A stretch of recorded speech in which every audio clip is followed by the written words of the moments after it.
Good afternoon, students. I am Priyarma.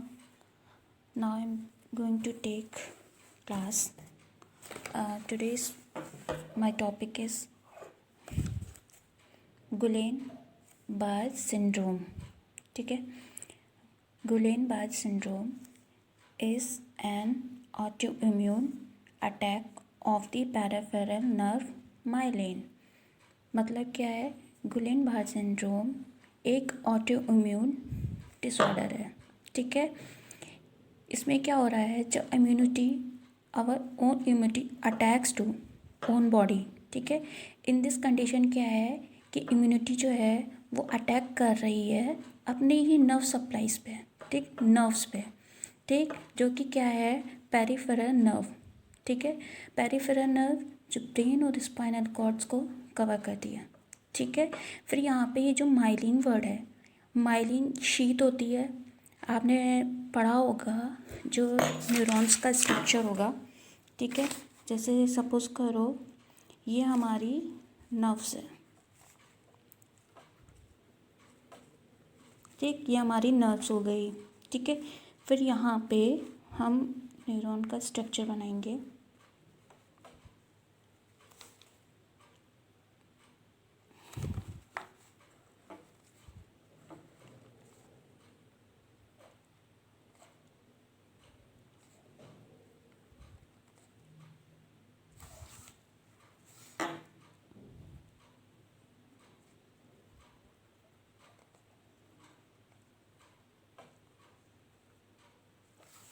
ठीक है. ये तो हमारा न्यूक्लियस हो गया. ठीक है. ठीक, ये हमारा एक्सॉन डेंड्राइटिस, एक्सॉन टर्मिनल बटन हो गई. ठीक है. ये स्टूडेंट्स एक्सॉन टर्मिनल हो गया. ठीक है. ये हमारा यहाँ पे डेंड्राइटिस हो गया. ठीक है. और ये हमारा हो गया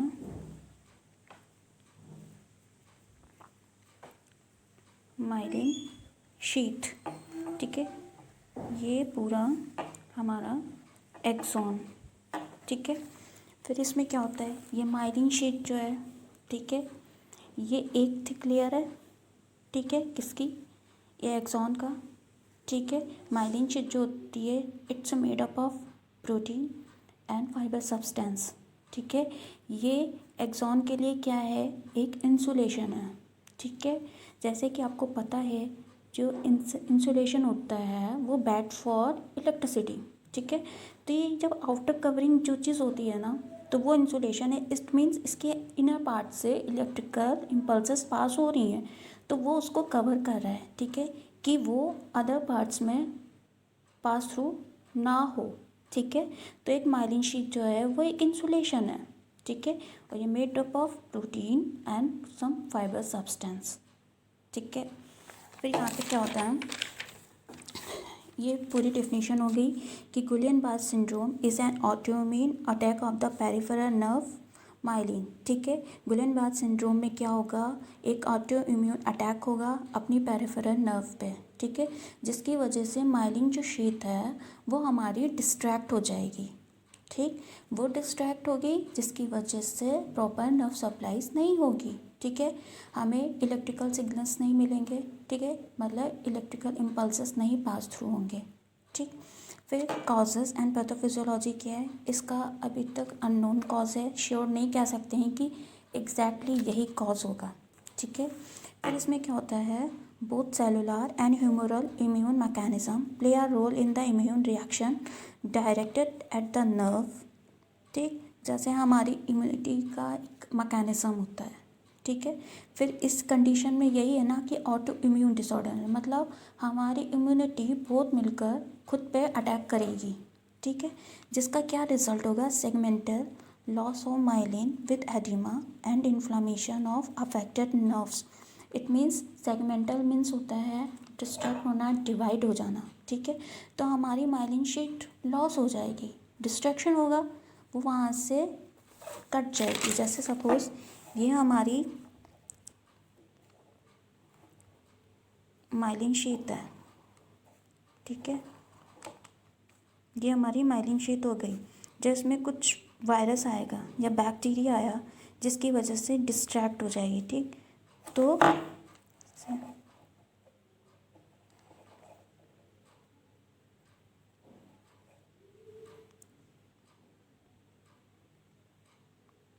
ठीक, इस तरीके से ये डिस्ट्रैक्ट हो सकती है, ठीक है। फिर आया एज डीमाइलिनेशन ऑकर्स, ठीक है। डीमाइलिनेशन मतलब होता है डिस्ट्रक्शन ऑफ माइलिन शीट, ठीक है। फिर है as demyelination occurs transmission of nerve impulses is stopped और स्लोड। जब डीमाइलिनेशन हो जाएगा मतलब जब माइलिन शीट का डिस्ट्रैक्शन हो जाएगा, ठीक है।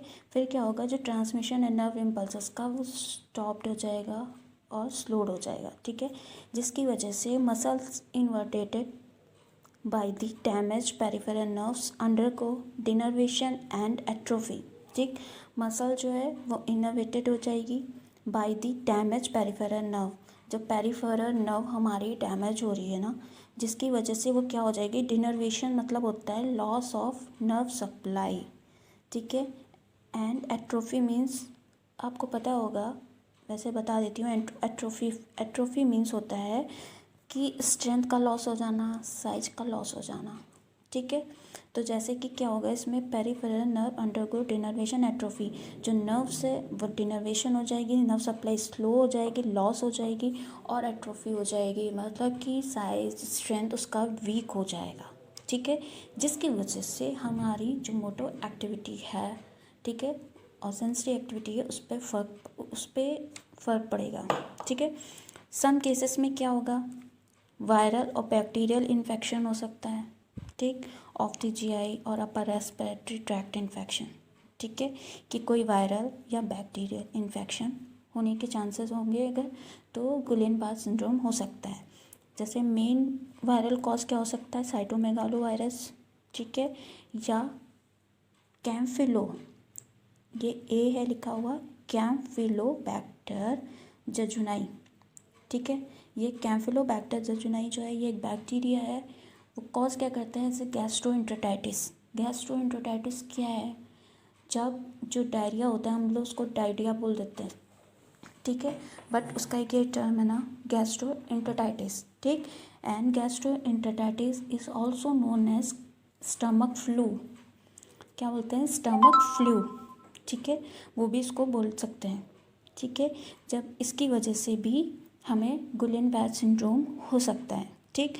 अब जैसे वायरल है तो आपको पता है वायरस अगर हमारी बॉडी में इंटर कर गया, ठीक है, मे बी इनहेल कर लिया हमने, ठीक है, उसके थ्रू हो गया, या सपोज़ यहाँ पे सर्जरी और ट्रॉमा है उसकी वजह से, या बैक्टीरिया है इंटर करना बॉडी में। ये गैस्ट्रोएंटेराइटिस क्या है, एक फूड पॉइजनिंग की वजह से हो जाता है ना, कि किसी कोई फूड पॉइजनिंग हमने खा लिया, ऐसे कोई खाना हमने ऐसा खाया जिसकी वजह से हमें डायरिया हो गया, वही है ये, ठीक है।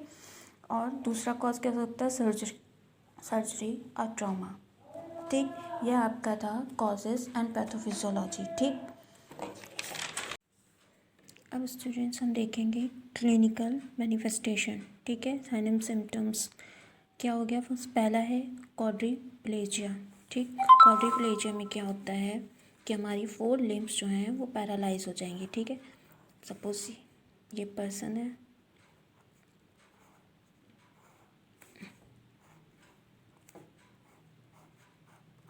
ठीक, इसका ये पूरा पार्ट, ठीक, ये हमारा पूरा पार्ट क्वाड्रिप्लेजिया हो जाएगा, ठीक है। ये पूरा मतलब 4 लिम्स हमारी पूरी पैरालाइज हो जाएंगी, ठीक। हेमीप्लेजिया में क्या होता है, ये हाफ रहेगा, ठीक है। और इसको हम क्वाड्रिप्लेजिया को ये भी बोल सकते हैं टेट्राप्लेजिया,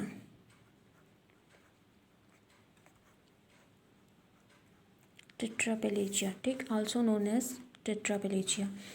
नेक्स्ट है पैरास्थेसिया, ठीक। पैरास्थेसियस अब क्या होता है, मैंने बताया भी था, पैरास्थेसियस में क्या होता है कि एक टिंगलिंग सेंसेशन होता है, ठीक। Pins and needles like, pins and needle, also known as, ठीक है। उस टाइप का हमें टिंगलिंग सेंसेशन होगा, वीकनेस होगी, ब्लाइंडनेस होगा, हो सकता है डिस्फेजिया, ठीक है। अब ये हो गया हमारा ब्लाइंडनेस। जैसे क्यों हो रहा है? क्योंकि हमारी नर्व इम्पल्सेस पे फ़र्क पड़ रहा है, ठीक है। डिस्टर्ब हो रही है, डिस्ट्रैक्ट हो रही है इलेक्ट्रिकल इम्पल्सेस, ठीक है। जिसकी वजह से क्या हो रहा है, हमारी क्रेनियल नर्व्स पे भी डिफेक्ट हो रहा है, ठीक। क्रेनियल नर्व्स में हो रहा है तो ब्लाइंडनेस अगर हो रहा है तो कौन सी क्रेनियल नर्व्स है जिसकी वजह से ब्लाइंडनेस हो रहा है? क्रेनियल नर्व्स हमारी सेकेंड हमारी क्रेनियल नर्व्स क्या है? ऑप्टिक नर्व है ना। ऑप्टिक नर्व किसके लिए है? आई विज़न के लिए, ठीक। तो उस नर्व्स पे हमारी डिफेक्ट हो रहा है, इसलिए ब्लाइंडनेस हो रहा है, ठीक है। नेक्स्ट हमारा है डिस्फेजिया, ठीक। ये भी कनेक्ट है हमारी क्रेनियल नर्व से। ये कौन सी क्रेनियल नर्व से कनेक्ट है? हमारी क्रेनियल नर्व से नाइन्थ, ठीक। नाइन्थ क्रेनियल नर्व से हमारी ग्लॉसोफेरेंजियल, ठीक। ग्लॉसोफेरेंजियल क्या है? वो मिक्स्ड है, मतलब motor and sensory both are action, ठीक। तो डिस्फेजिया हो रहा है क्योंकि ग्लॉसोफेरेंजियल क्रेनियल नर्व्स पे डिफेक्ट हो रहा है, इसकी वजह से सॉलोइंग करने में प्रॉब्लम हो रही है, ठीक है। फिर नेक्स्ट है हमारा sign and symptoms orthostatic hypotension, ठीक है। ऑर्थोस्टैटिक हाइपोटेंशन क्या है? इस कंडीशन में होता है कि जब पेशेंट बहुत लेंथी टाइम के लिए बेड रिडन हो, ठीक है, या हम काफ़ी टाइम से लेटे हुए हैं, फिर हम एकदम से उठते हैं, बैठते हैं, ठीक है, तो जिसकी वजह से हमें ऑर्थोस्टैटिक हाइपोटेंशन होता है। नेक्स्ट है हमारा final symptom orthostatic hypotension means low of blood pressure, ठीक है, because of when patients lying down in lengthy time, ठीक, और sitting position, then patient stand up, ठीक, that time patients have low blood pressure, ठीक, that is called as orthostatic hypotension, ठीक। Then is areflexia. Areflexia means होता है absence of reflexes, ठीक है, reflexes presence नहीं होंगे, ठीक। Tachycardia and bradycardia. Next one in diagnostic test, history collection, physical examination, CSF cerebrospinal fluid test होगा, EMG electromyogram test होगा, ठीक है। इलेक्ट्रिकल एक्टिविटी देखेंगे हम मसल्स कॉन्ट्रैक्शन के टाइम पे। ब्लड टेस्ट होगा, मेडिकल मैनेजमेंट में मैकेनिकल वेंटिलेशन, ठीक, ABG होगा, ठीक। अगर पेशेंट को ऑक्सीजन की नीड है, ठीक है, तभी हम मैकेनिकल वेंटिलेशन भी यूज़ कर सकते हैं अगर पेशेंट ज़्यादा सिक हो रहा है, ठीक है। फिर है immunomodulating treatment such as plasmapheresis और हाई डोज IV इम्यूनोग्लोबुलिन, ठीक है। इसमें क्या होता है, ये थेरेपीज हम पेशेंट्स को दे रहे हैं, इसका एक्शन क्या होता है? Remove antibodies and other immune factors, ठीक। इसका मतलब है रिमूव कर रहा है एंटीबॉडीज़ और अदर इम्यून फैक्टर्स को जो कि बॉडी में इन्फेक्शन को इंटर कर रहे हैं, फाइट नहीं कर पा रहे, ठीक। तो ये थेरेपी हेल्प करती है कि पेशेंट्स को इन्फेक्शन के अगेंस्ट फाइट कर सके, ठीक है, उसको कॉज ना होने दें, ठीक है, अपनी बॉडी में, ठीक है। इसका मेथड क्या होता है? इसको हम 2 वीक्स तक ऑनसेट ऑफ सिम्टम्स, जैसे ही हमें सिम्टम्स दिखता है, हमें एज सुन एज पॉसिबल अगर हम 2 वीक्स में ही उसको अगर हम ये थेरेपीज दे देंगे, ठीक है, तो पेशेंट्स अर्लियर ट्रीट हो सकता है, ठीक है, क्योर हो सकता है। इसलिए हम 2 वीक्स में ही मे बी हम डेली थेरेपी दे सकते हैं। इसको 5 टाइम्स देनी होती है, 5 टाइम्स देंगे, ठीक है, डेली भी दे सकते हैं या अल्टरनेट डेज पे हम थेरेपिस्ट को दे सकते हैं, ठीक है। इसका और एक्शन क्या होता है कि जैसे इसमें लिखा है ना मॉड्यूलेटर करना, ठीक है, तो इसका मतलब होता है थेरेपिस्ट का कि इम्यून स्टिमुलेटर, ठीक है, क्या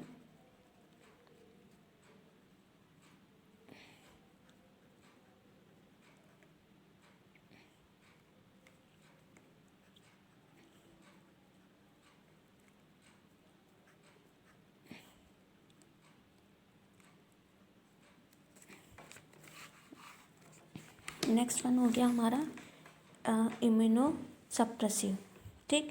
तो एक इसका होता है कि इंक्रीज़ करना, इम्यूनो स्टिमुलेट करना, ठीक है। एक इम्यूनिटी पावर को मतलब इम्यूनिटी को हमारी इंक्रीज़ करना, स्टिमुलेट करना, ठीक है, कि वो फाइट इन्फेक्शन के अगेंस्ट करे, ठीक है।